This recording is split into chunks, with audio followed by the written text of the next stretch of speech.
Donc j'avais commencé mes recherches au début de l'année 1967. En 1972, donc un an après l'avoir écrit, nous publions, Andras Gemplini et moi, Le bâton de l'aveugle, donc l'étude sur la divination. Maladie, on a intitulé ça Maladie et pouvoir chez les Bundans, parce que c'est effectivement les deux volets de la recherche, de l'ouvrage. Et donc à partir de 1969, je travaille en extension sur l'ensemble du pays Mundan, y compris sur la partie Mundan du groupe Mundan, de l'ethnie Mundan qui vit au Cameroun, dans la région voisine de la sous-préfecture de Lara, je réside dans le village de Lara, la chefferie de Lara, et le nom de la sous-préfecture m'échappe, bon, enfin, peu importe. Alors là, il y aurait peut-être une petite anecdote qui ne manque pas d'intérêt, à mon avis, pour mon approche de la royauté Mundan. C'est que lors de mon premier séjour, surtout, ça devait être vers le mois de... Je crois que c'est après la saison des pluies, ça devait être en octobre, donc d'octobre 67.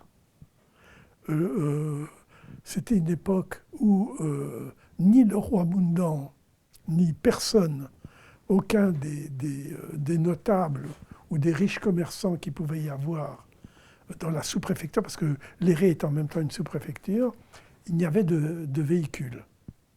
Et j'étais donc l'unique propriétaire, l'unique usager de la Land Rover que j'avais pour mon travail. Et le chef, le roi de Léré, je dis chef parce que lui-même ne s'appelait pas roi, mais chef, me convoque et me dit, voilà, rends-moi service, mon collègue, le roi de Lara, est de nouveau en place, parce qu'il y avait eu des gros problèmes, et je veux le voir. Et alors, j'ai dit, chef, je suis à votre disposition. Donc, on a décidé un matin de partir. C'était pas très très loin, il y avait environ 80 km.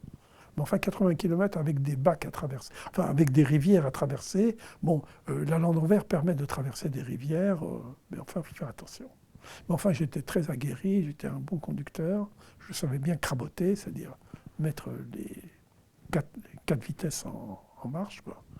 Et donc le chef monte à côté de moi, toujours mon interprète, et on va donc à Lara. C'est-à-dire on traverse la frontière, alors donc on traverse une grande partie du pays Mundan, et je voyais le chef tourner ses regards, il était avec moi dans la cabine, tourner ses regards à droite, à gauche, dans tous les sens, comme un souverain qui traverse son royaume.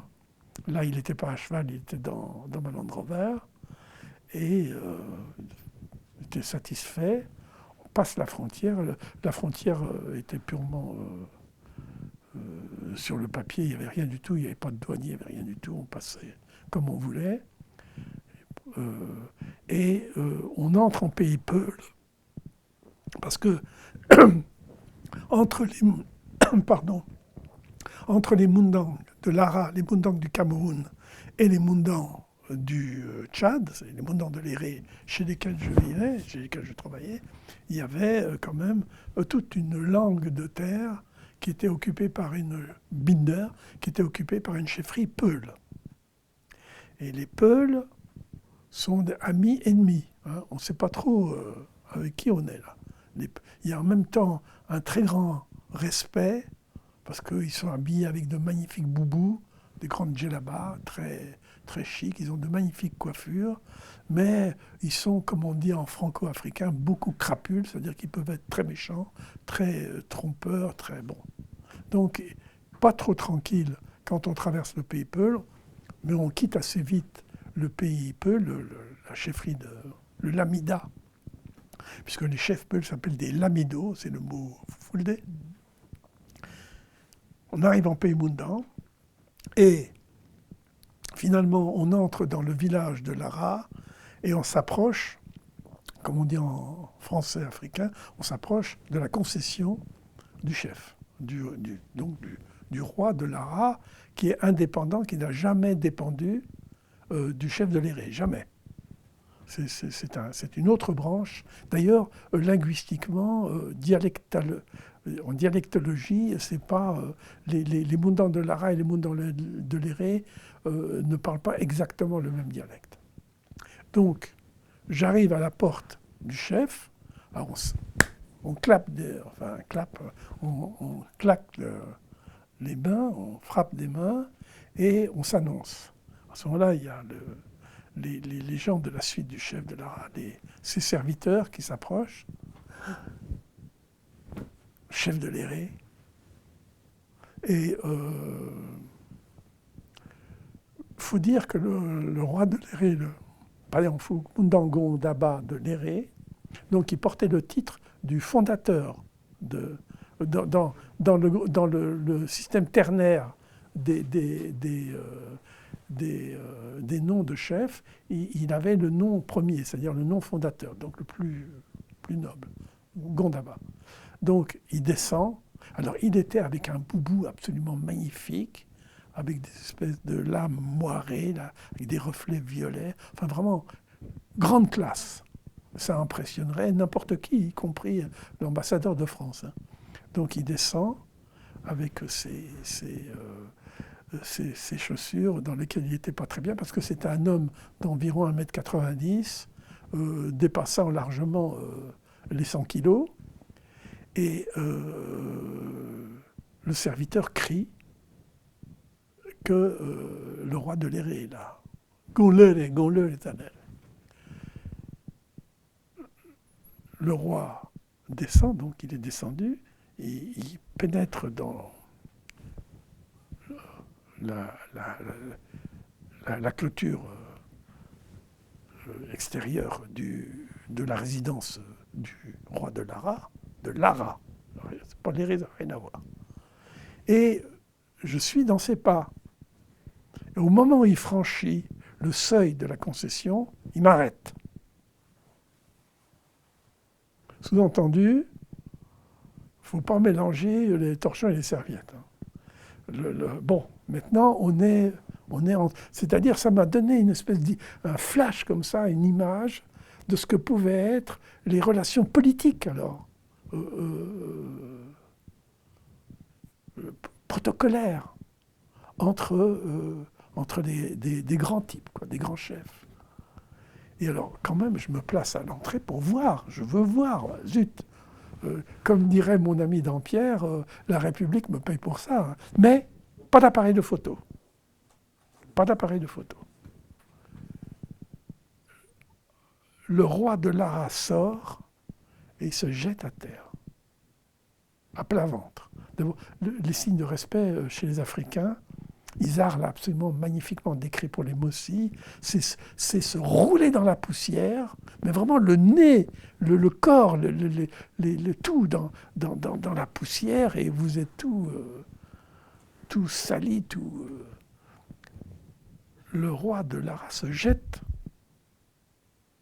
ventre à terre, devant le roi de Léré, qui d'un geste extrêmement élégant le relève et l'embrasse.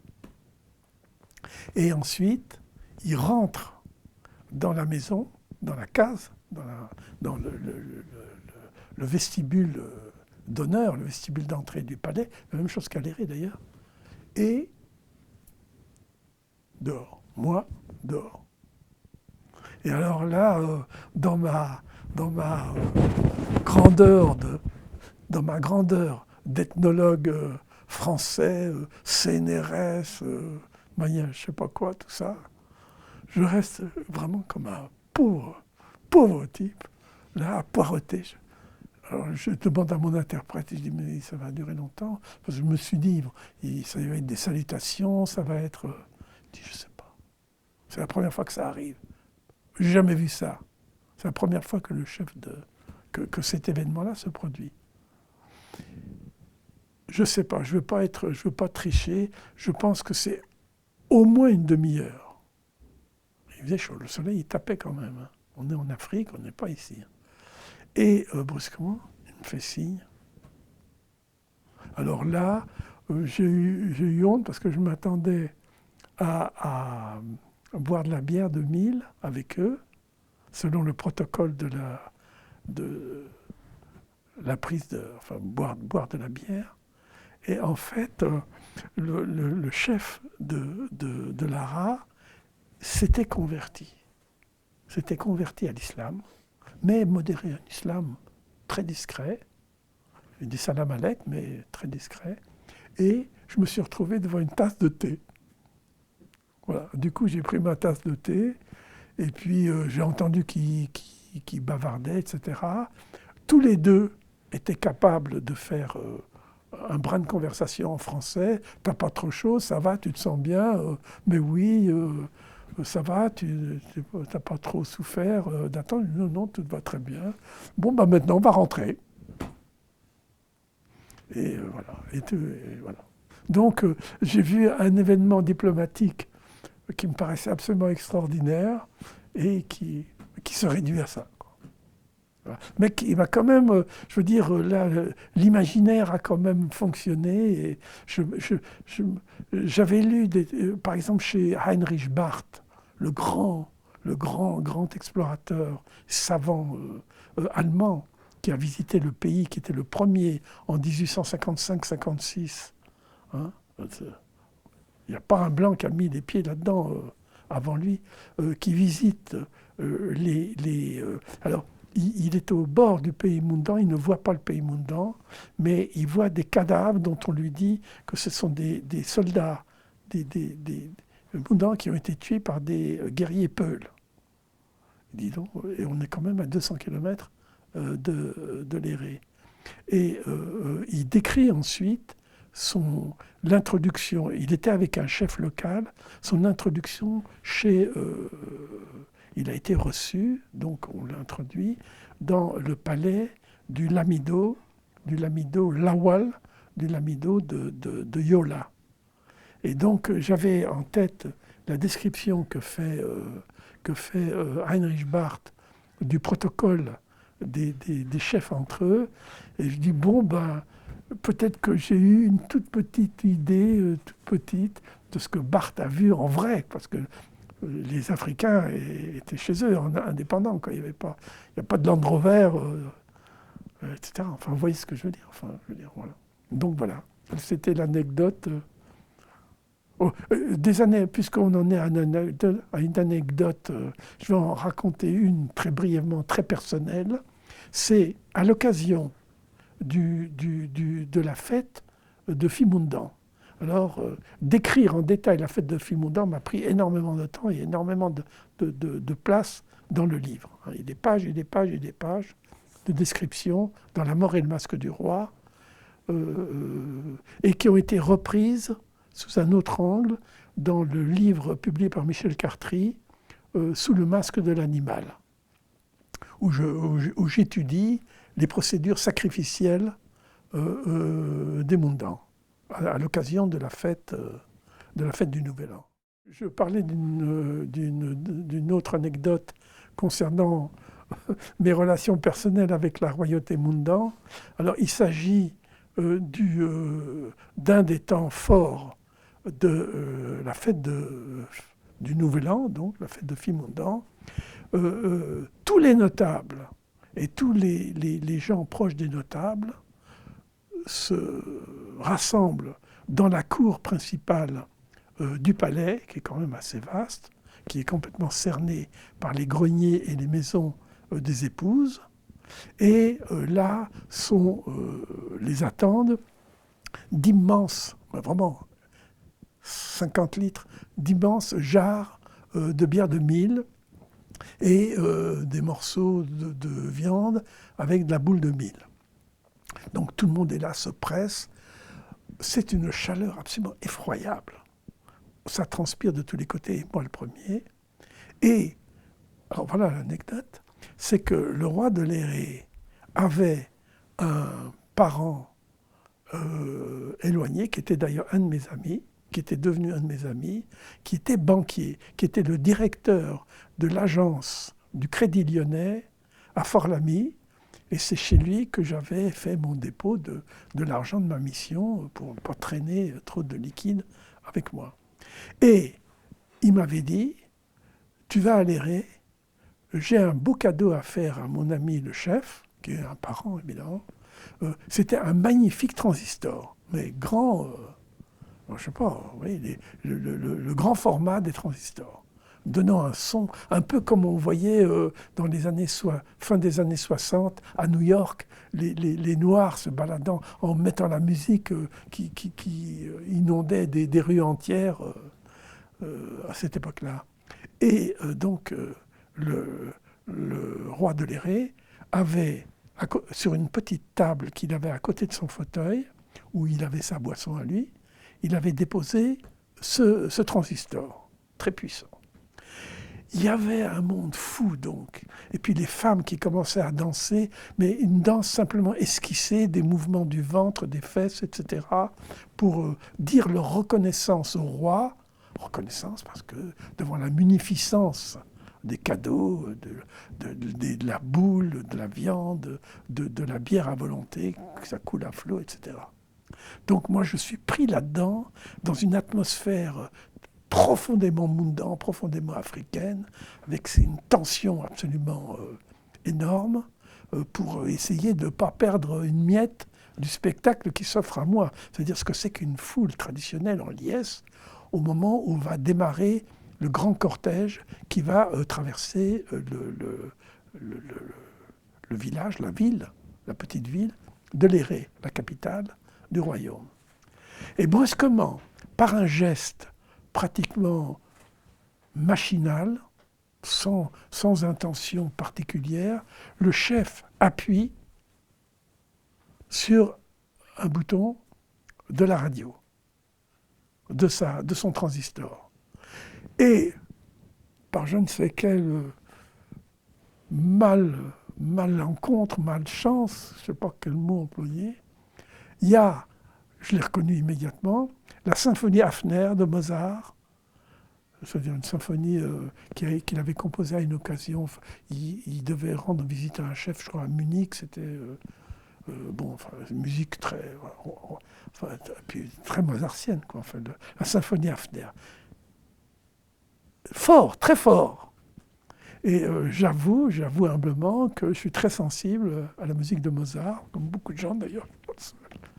À la musique classique, mais à la musique de Mozart que j'aime beaucoup. Et alors, j'avais l'impression que mon cerveau se séparait en deux. Il y avait mon intérêt passionné pour la foule mondaine en liesse, se préparant au grand défilé de la fête du Nouvel An, avec tout le cortège, et un cortège très, très organisé, qui me donnait aussi une image très complète de la société mondaine, de la société militaire, de la société rituelle, de la société civile, opposition des hommes, des femmes, des jeunes, des vieux, etc. Donc vraiment une espèce de photographie vivante de la société mondaine. Donc j'étais là, excité comme c'est pas possible, en voyant le spectacle, là, ce qui se préparait. Et puis la symphonie Hafner, si j'ose dire, dans mon oreille droite ou dans mon oreille gauche, je ne m'en souviens plus. Et ça a été un moment tellement à la fois jouissif et intolérable que je me suis tourné comme ça, suppliant, vers le chef. Je lui ai dit, chef, parce que je ne l'appelais pas roi, mais je l'appelais chef, est-ce que je peux éteindre la radio, s'il vous plaît? Hop! Il ne l'entendait même pas. Et personne ne l'entendait. Parce qu'il y avait un vacarme épouvantable. Mais malheureusement, mon oreille, elle captait toute la musique de Mozart. Donc il l'a arrêté. Et ouf! J'étais entièrement Moundan et Mozart. Bye bye Mozart. Voilà la petite anecdote.